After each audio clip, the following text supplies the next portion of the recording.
I titled the video about personification, and I was just being short form, because people don't like to spend too much time reading most of the time.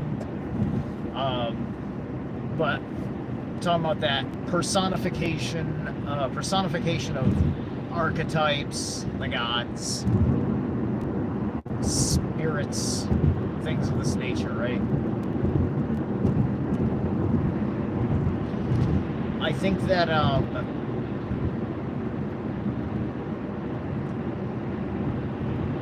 lot of the world's problems come from literalization, personification of gods. But that's only because we were very poor at teaching the lessons about why we tell a story of personified gods when they don't have a personhood. They have an agency. They don't have a personhood. Because they don't operate in this realm. You might see the god using a personified apparition,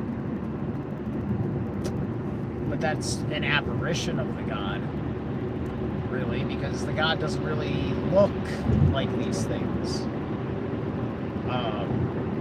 Most of my knowings of I'm in the presence of Odin or something like that, or any of these other gods, it's usually a vibe, a tone of voice.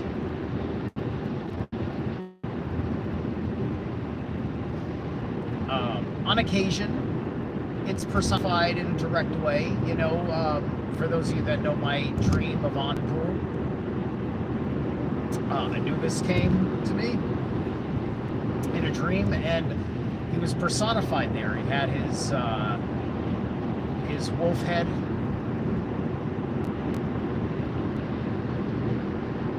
and his body the way that we're familiar with it.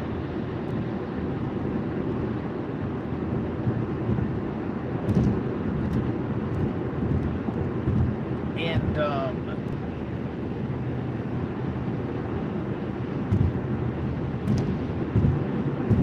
we started telling these stories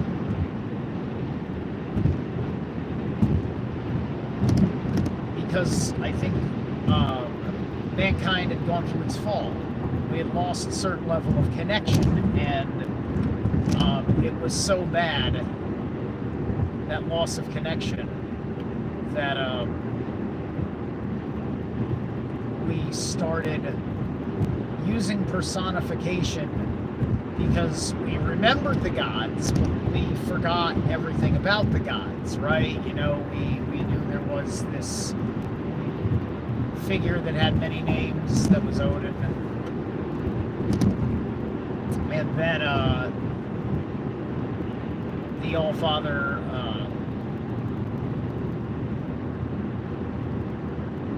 in one sense had something to do with the sun, in another sense had something to do with Mercury. So on and so forth. Right? And when I even say those things, I'm talking about certain qualities that they hold.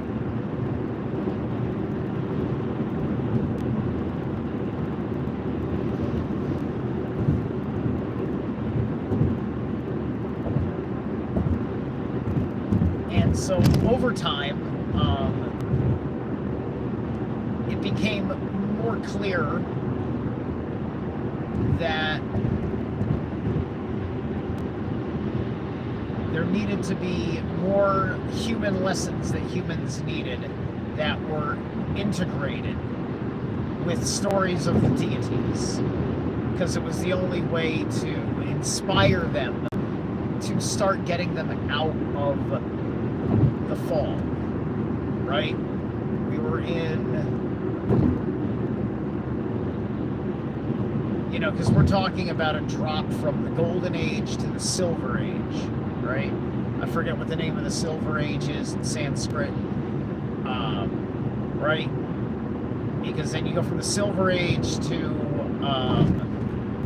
I think it's the Bronze Age is the Dwarpa Yuga, and then the Kali Yuga. And I remember Dwarpa and Kali because I guess we're supposed to be in Dwarpa now.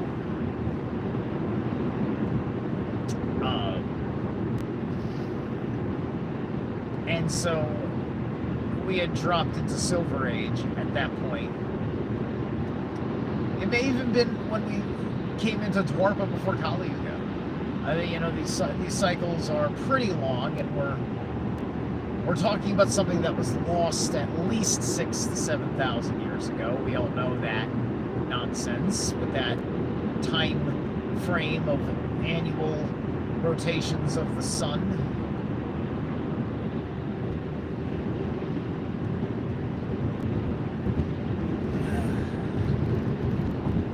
And so we started likening gods to men with hands that hold tools and weapons and wore clothes. And we made sure that every little thing that we did when we personified them had a symbolic meaning to it, as to not waste anything in the personification, in the hopes that you can decode it to remember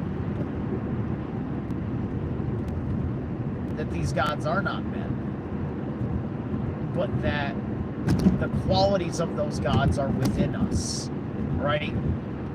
Because I think that whatever cataclysm occurred threw us into an existentiality that we were not very familiar with, and it put the God outside of us.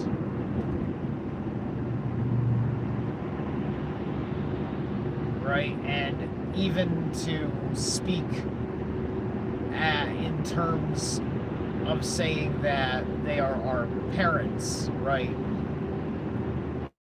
is these things have always are always that's true. It's true on a vibratory frequency level, right?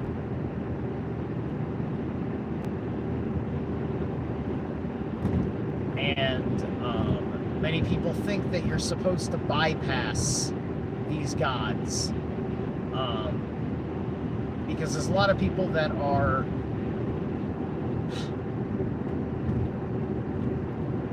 they accept paganism, but they are not pagan, right? They accept that there's all this authority and agency and respect due to the gods, but they're treated the way that Christians treat all these angels and New Agers treat all these angels. They kind of fall into the same powers and principalities in that modality, and that is not correct. That is not correct, because the language of it is demeaning, and there's nothing to demean about these gods. We're talking about the fact that there is a creator of these gods, but these gods, these pantheons and such, they are the primary interface between us and Prime Creator, because Prime Creator is a little too much for us to take on while holding together a sense of relationship with ordinary reality, and thus being able to continue to exist here.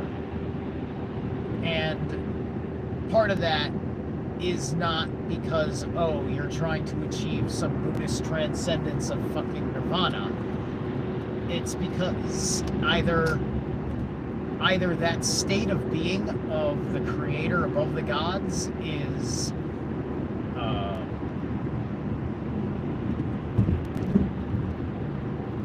appealing to you, or it's repulsive.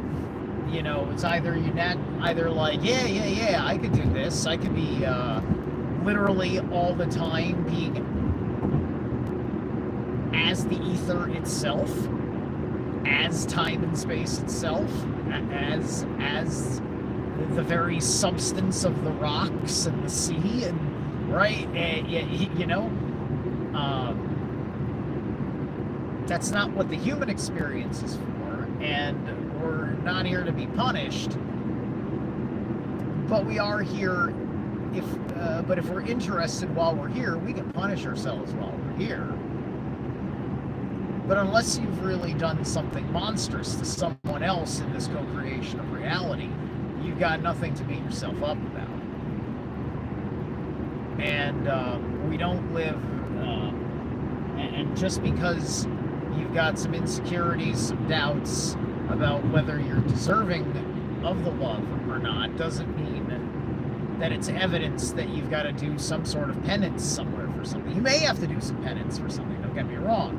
I'm not being a New Ager saying that, like, the particularities of your free will choices have no bearing on what advice of mine you're going to take, what wisdom of mine you're going to apply appropriately now.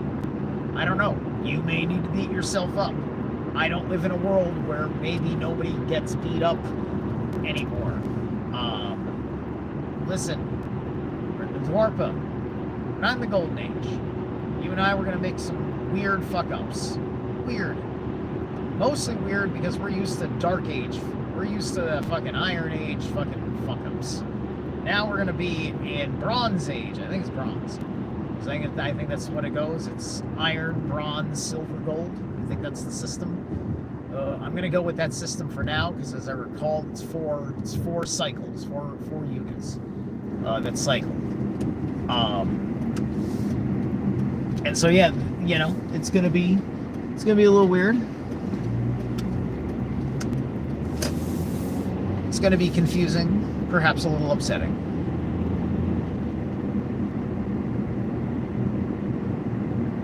But we will endure.